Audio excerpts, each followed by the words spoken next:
প্রিয় ছাত্রছাত্রী, তোমরা যারা 2020-2021 শিক্ষাবর্ষে নোয়াখালী সরকারি কলেজে ভর্তি হয়েছ, তোমাদের প্রত্যেককে নোয়াখালী সরকারি কলেজ পরিবারের পক্ষ থেকে আন্তরিক শুভেচ্ছা ও অভিনন্দন জানাচ্ছি।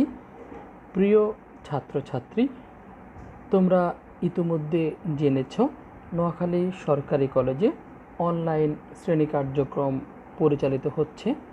সেই কার্যক্রমের অংশ হিসেবে নোয়াখালী সরকারি কলেজের একাদশ শ্রেণীর মানবিক বিভাগের পৌরনীতি ও সুশাসন বিষয়ের ছাত্রছাত্রীদের আজকের অনলাইন ক্লাসে স্বাগত জানাচ্ছি।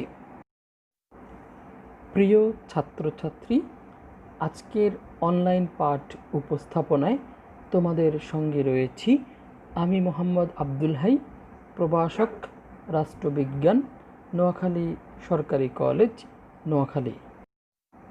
প্রিয় ছাত্রছাত্রী, আজকে আমি তোমাদের সঙ্গে তোমাদের পৌরনীতি ও সুশাসন বিষয়ের দ্বিতীয় অধ্যায়ের একটি গুরুত্বপূর্ণ বিষয় নিয়ে আলোচনা করব।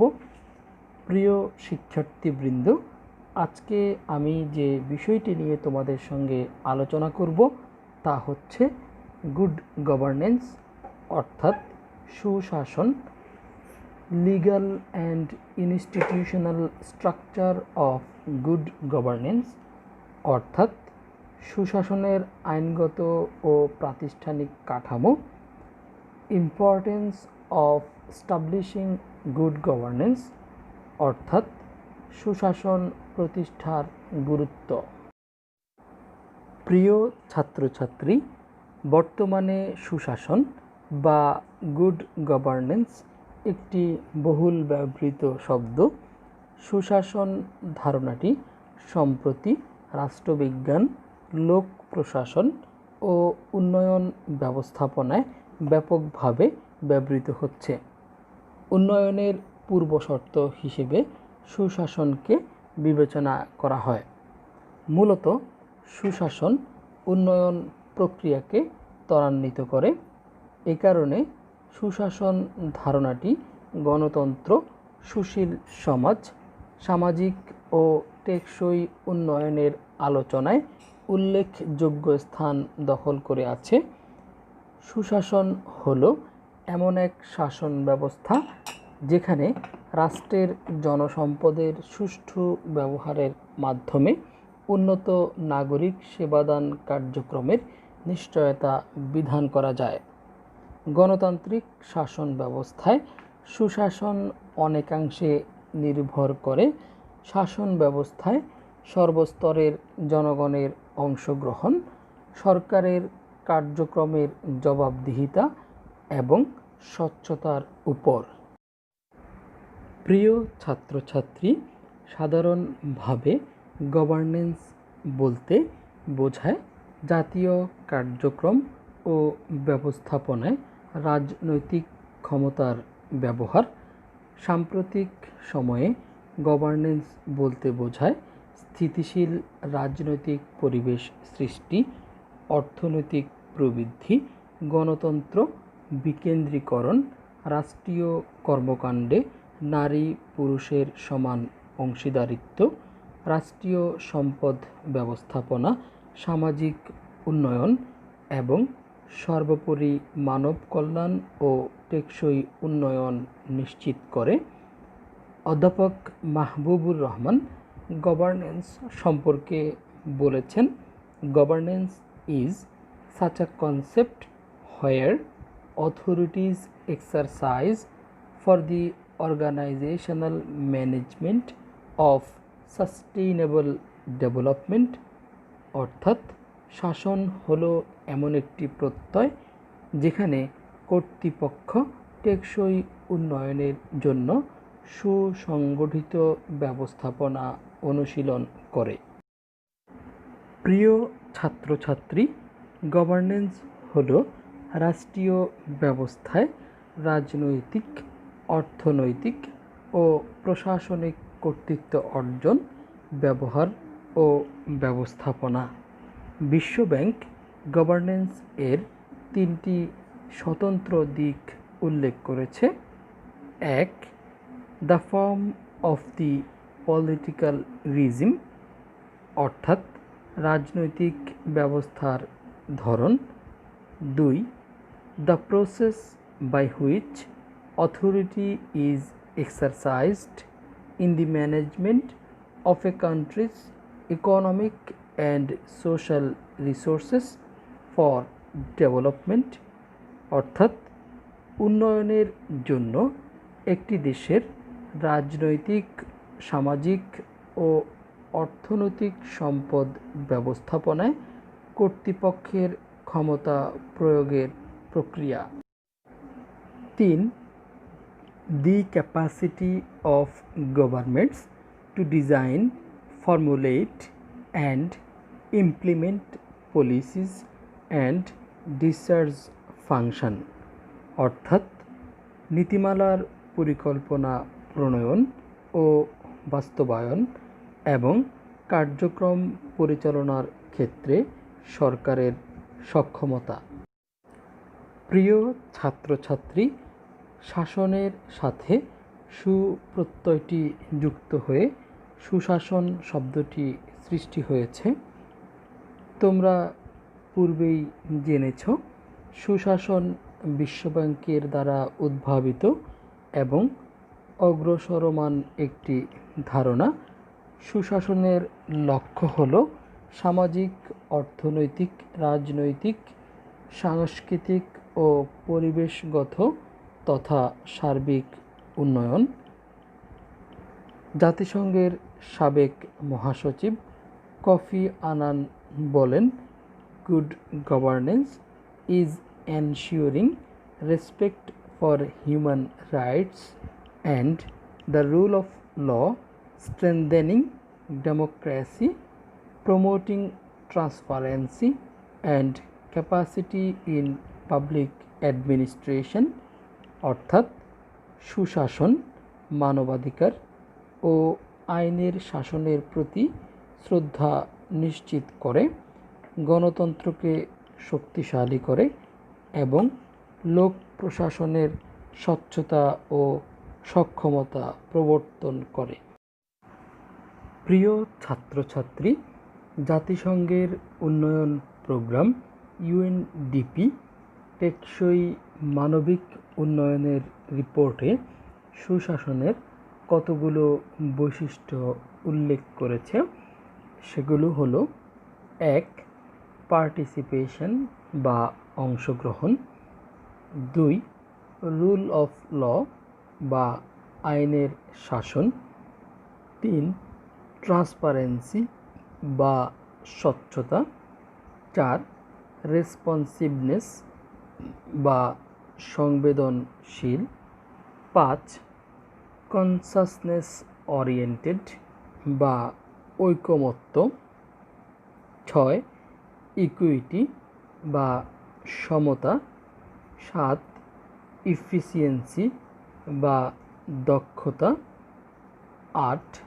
অ্যাকাউন্টেবিলিটি বা জবাবদিহিতা। 9. স্পেসিফিক গোল বা সুনির্দিষ্ট লক্ষ্য। প্রিয় ছাত্রছাত্রী, আমি আমার আলোচনার এ পর্যায়ে তোমাদের সঙ্গে সুশাসনের আইনগত ও প্রাতিষ্ঠানিক কাঠামো সম্পর্কে আলোচনা করছি। 1. গণতান্ত্রিক ব্যবস্থা। গণতান্ত্রিক শাসন ব্যবস্থা হলো প্রতিনিধিত্বমূলক শাসন ব্যবস্থা।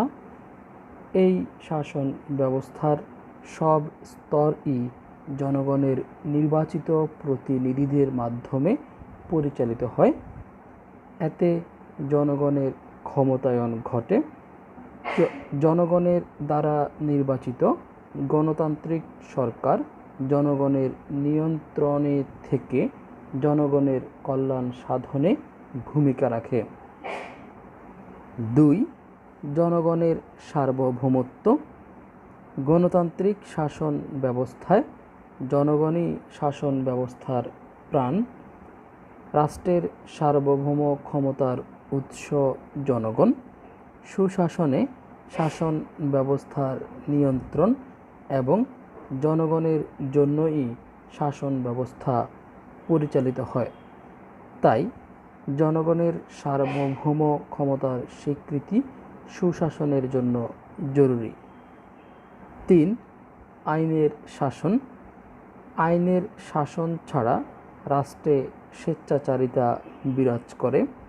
অন্যদিকে আইনের অনুশাসন রাষ্ট্রে ব্যক্তি স্বাধীনতা খর্ব হতে দেয় না, নাগরিকদের মধ্যে বৈষম্য দূর করে সাম্য এনে দেয়, নাগরিকদের অধিকার ও নিরাপত্তা নিশ্চিত করে।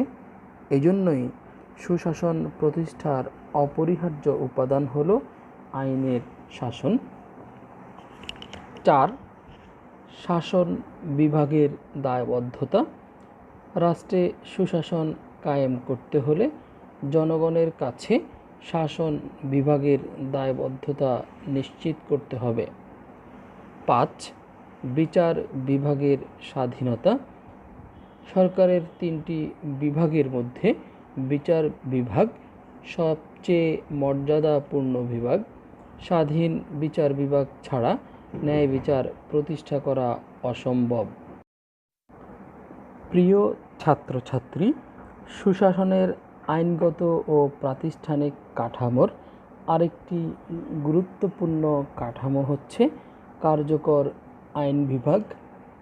আইন বিভাগ সরকারের একটি গুরুত্বপূর্ণ বিভাগ। এই সংস্থাটি আইন প্রণয়ন, সংশোধন ও পরিবর্তন সহ সরকারের নির্বাহী ও বিচার সংক্রান্ত কাজে ভূমিকা রাখে। সরকারের জবাবদিহিতা নিশ্চিতকরণের ক্ষেত্রে আইন বিভাগ সবচেয়ে গুরুত্বপূর্ণ ভূমিকা রাখে। অতএব সুশাসন প্রতিষ্ঠার জন্য একটি কার্যকর আইন বিভাগের প্রয়োজনীয়তা অপরিসীম। প্রিয় ছাত্রছাত্রী, সুশাসনের আইনগত ও প্রাতিষ্ঠানিক কাঠামোর আরেকটি গুরুত্বপূর্ণ দিক হচ্ছে ক্ষমতার স্বতন্ত্রীকরণ ও বিকেন্দ্রীকরণ। ক্ষমতার স্বতন্ত্রীকরণ ও বিকেন্দ্রীকরণ সুশাসন প্রতিষ্ঠার সহায়ক ভূমিকা পালন করে। কেননা ক্ষমতার স্বতন্ত্রীকরণের ফলে সরকারের প্রতিটি বিভাগ নিজ নিজ ক্ষেত্রে স্বাধীন ও স্বতন্ত্র থেকে নিজেদের সর্বোৎকৃষ্ট ভূমিকা রাখতে সক্ষম হয়। অন্যদিকে ক্ষমতার বিকেন্দ্রীকরণের ফলে সুশাসন নিশ্চিত হয়। প্রিয় ছাত্রছাত্রী, সুশাসনের আরেকটি গুরুত্বপূর্ণ প্রাতিষ্ঠানিক কাঠামো হল স্বাধীন গণমাধ্যম। স্বাধীন গণমাধ্যম সুশাসনের ভিত্তিস্বরূপ। সুশাসন রাষ্ট্রে তথ্যের অবাধ প্রবাহ, বাক ও মত প্রকাশের স্বাধীনতা প্রদান করে। আবার বাক ও মত প্রকাশের স্বাধীনতা ব্যতিরেকে সুশাসনের কথা কল্পনা করা অসম্ভব। আবার স্বাধীন গণমাধ্যম তথ্যের অবাধ প্রবাহের পাশাপাশি মত প্রকাশের স্বাধীনতার নিশ্চয়তা বিধান করে। প্রিয় শিক্ষার্থীবৃন্দ, সুশাসনের আরেকটি আইনগত ও প্রাতিষ্ঠানিক কাঠামো হচ্ছে দক্ষ আমলাতন্ত্র ও দায়িত্বশীল ন্যায়পাল। সুশাসনের জন্য প্রয়োজন কার্যকর ও দক্ষ আমলাতন্ত্র। কেননা দক্ষ আমলাতন্ত্রই জনগণকে সর্বোত্তম সেবা প্রদানের মাধ্যমে জনগণের সর্বোচ্চ কল্যাণ নিশ্চিত করতে পারে। এই দক্ষ আমলাতন্ত্র প্রতিষ্ঠার ক্ষেত্রে আবার ন্যায়পাল গুরুত্বপূর্ণ ভূমিকা রাখে। প্রিয় ছাত্রছাত্রী, সুশাসনের আরেকটি আইনগত ও প্রাতিষ্ঠানিক কাঠামো হচ্ছে আইন, শাসন ও বিচার বিভাগের মধ্যে ভারসাম্য প্রতিষ্ঠা। প্রিয় ছাত্রছাত্রী, আজকের লেকচারে তোমরা যা জানতে পেরেছ তা হচ্ছে গভর্নেন্স এবং গুড গভর্নেন্স বলতে কী বোঝায়। তোমরা জানতে পেরেছ সুশাসনের বৈশিষ্ট্যসমূহ এবং সর্বোপরি জানতে পেরেছ সুশাসনের আইনগত ও প্রাতিষ্ঠানিক কাঠামো। প্রিয় ছাত্রছাত্রী, তোমরা ভালো থাকবে, সুস্থ থাকবে। তোমাদের প্রত্যেকের সর্বাঙ্গীন মঙ্গল কামনা করছি এবং তোমাদের প্রত্যেককে পরবর্তী লেকচার দেখার এবং শোনার আমন্ত্রণ জানাচ্ছি।